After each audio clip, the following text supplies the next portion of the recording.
What is going on, everybody? Welcome back to the Cosmic Wonder. I'm your host, Warren Thompson, and some good news today. A little bit of good news in regards to Kang the Conqueror in the MCU. I saw a lot of people pretty disappointed with the Hollywood Reporter's article yesterday that said right now Marvel Studios is making a lot of changes, and once Jonathan Majors was found guilty of reckless assault in the third degree and harassment, Marvel Studios fired him and are now cleaning up the creative mess left in the wake of Jonathan Majors being found guilty and being fired. And the Hollywood Reporter stated that now they are going to minimize Kang or simply remove him entirely from the entire multiverse saga. We covered the entire article yesterday. You can check out that video. But in today's video, we have some great news about the MCU and updates on some killer projects that are coming out that are going to get you excited. And of course, like I mentioned, the Kang update. So if you're new, be sure to subscribe and hit that notification bell so you don't miss out on any of the latest MCU news. So we'll start with Kang because I know a lot of people are really wondering what exactly is going to happen. Will he be removed or will he be sidelined? Is he still going to be the main villain? Well, the good news is it sounds like he is, despite what the Hollywood Reporter is stating. But keep in mind, they did say that Marvel could minimize the character. They didn't say Marvel was getting rid of him for certain. And the great news is a lot of insiders have come out and basically stated that they have heard that Kang is still the villain. And we've been hearing this for some time now. Maybe Avengers 5 will not be about Kang, and yes, maybe Marvel Studios might distance themselves from Kang and Jonathan Majors for a little bit, but let's not forget everything that they have set up so far with Kang the Conqueror. It seems very unlikely that they would simply abandon that storyline. And extremely reliable insider Alex Perez from thecosmiccircus.com believes that as well. He stated this on Twitter yesterday after the article came out. He stated,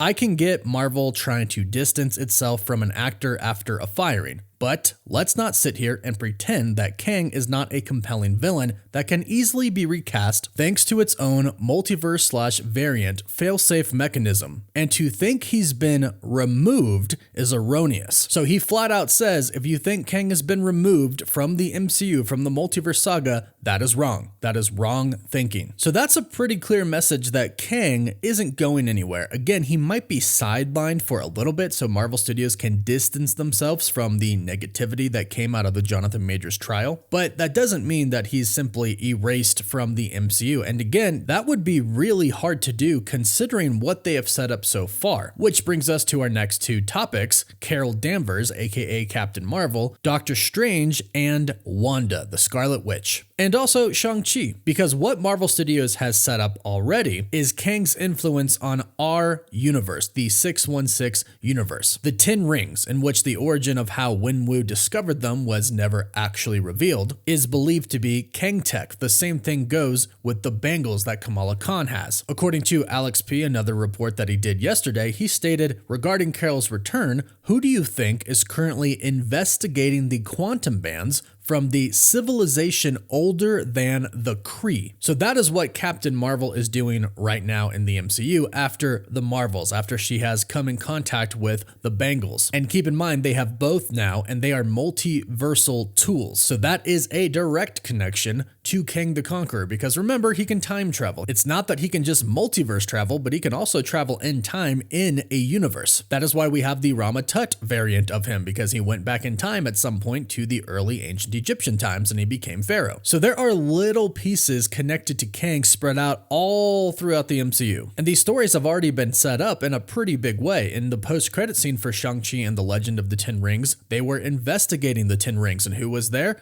Captain Marvel, Bruce Banner as well. And now Captain Marvel is investigating the quantum bands, and I'm sure she's going to realize that the two of them are actually connected. And who are they connected by? Kang the Conqueror. Plus, obviously, not to mention, the post-credit scene for Ant-Man and the Wasp, Quantumania. You can't just ignore that. You can't ignore the fact that Marvel Studios has revealed that the multiverse is in existence and it's huge. Oh, and by the way, there are an infinite amount of variants of this guy called Kang the Conqueror, and 3 main variants of his controlling everybody else pretty much. And then, of course, there's Loki, who was all about Kang the Conqueror in Loki Season 2, and of course, the end of Season 1. So everything is obviously very connected so far, and you can go a pretty long time right now in the MCU without actually having to see Kang or really mention him. Obviously, we will know who they are talking about, but they don't actually have to say his name if they are trying to avoid that. But then we get Doctor Strange and Wanda, and it's going to get really exciting with them.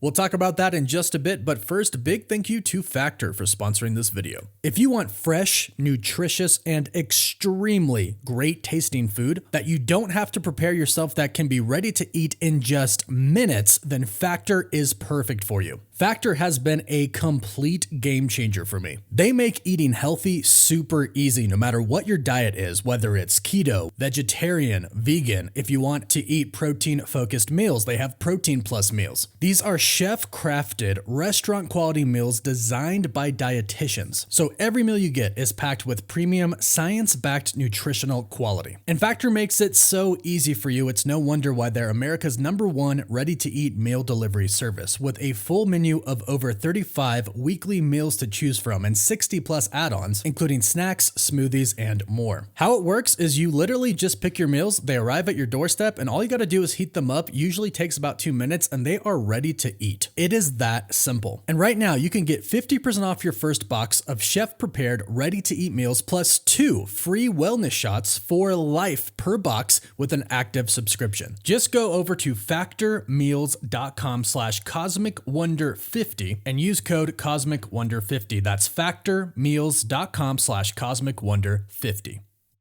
So for the Scarlet Witch fans out there, which does include myself, great news. And this has been a pretty big topic of debate pretty recently, actually. Wanda is not dead. Insiders have been stating this for a while, but they have also been talking about how Marvel Studios is currently figuring out what to do with the Scarlet Witch story. But yesterday, again, Alex Perez from the Cosmic Circus stated in a reply to somebody on Twitter who stated Wanda is dead, he said, "You are more delusional than her stands if you believe that," very clearly stating that she is indeed alive. Also, what we have heard about her in general recently from several different insiders is that a solo Scarlet Witch movie is coming. Now, Marvel is still working on it, and it probably is not going to come out within the next couple of years, but I'll state that it is indeed going to happen, and it will address things from WandaVision and Multiverse of Madness, of course, and that she is going to have a role to play in Avengers Secret Wars. And of course, that makes sense. She is the Scarlet Witch. She is a Nexus being, which actually could be one key to defeating Kang the Conqueror and his variants, because in the comics, a Nexus being is a person that has the ability to affect probability and the timeline of whatever universe they're in. And they serve as a temporal sort of anchor point for every reality in the multiverse. And in the comics, a variant of them does exist in every universe. And we've already seen variants of Wanda in Multiverse of Madness. Obviously, they were not the same as the Scarlet Witch that we have in our universe, but they made it very clear in WandaVision with that Nexus commercial that Wanda is indeed a Nexus being. And when it comes to the multiverse, she is certainly going to play a big role in Secret Wars, as well as Doctor Strange. Now, based on what we know about Doctor Strange 3, he's going to be so occupied with that film and the events of that film that he is actually not going to be a part of Avengers 5. And according to Alex Perez from the Cosmic Circus, Doctor Strange 3 will follow the Time Runs Out storyline, which takes place in Marvel Comics right before Secret Wars. It actually goes right into it after that. But Doctor Strange 3 is going to introduce the Black Priests, which apparently Clea is going to be a part of. In the comics, the Black Priests were one of many different groups trying to stop incursions and stabilize the multiverse. So one could see, obviously, how this is going to be very important for Avengers Secret Wars. But at the core of this is going to be, why are all these incursions happening? And of course, that goes back to what they kind of talked about in Multiverse of Madness, Doctor Strange, but also Kang the Conqueror. Based on what insiders have said, the Black Priests are going to tell Doctor Strange that him and multiple variants of him are causing incursions. And this is basically what they set up with the post-credit for Doctor Strange in the Multiverse of Madness, where Clea came and gets Doctor Strange and says, "Hey, you caused an incursion, you're going to help me fix it." Well, this is going to be a common theme throughout the multiverse, Doctor Strange causing incursions. Now, ultimately, I think the Black Priests and Doctor Strange are going to realize that Kang the Conqueror is actually the one who is truly threatening the multiverse. Yes, Doctor Strange may cause some incursions, but who is trying to take over and rule the entire multiverse?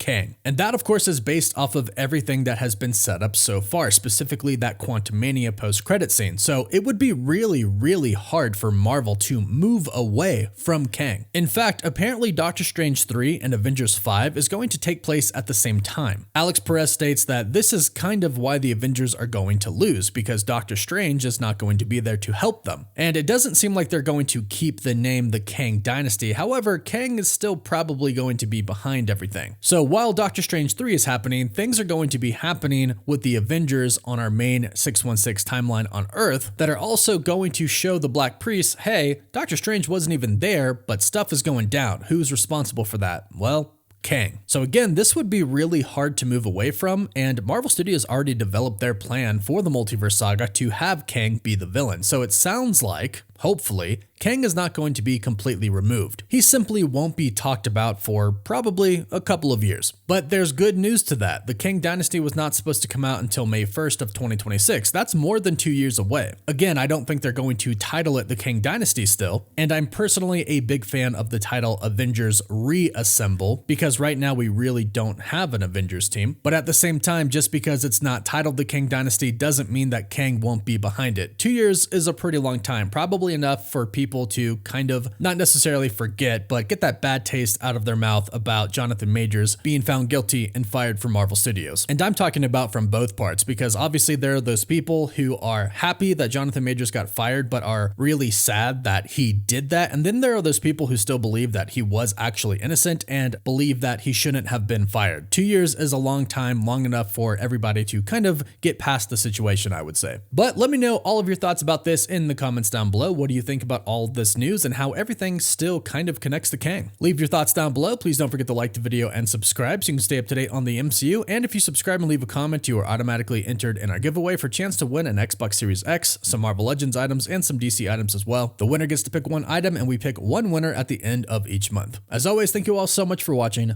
Woof woof.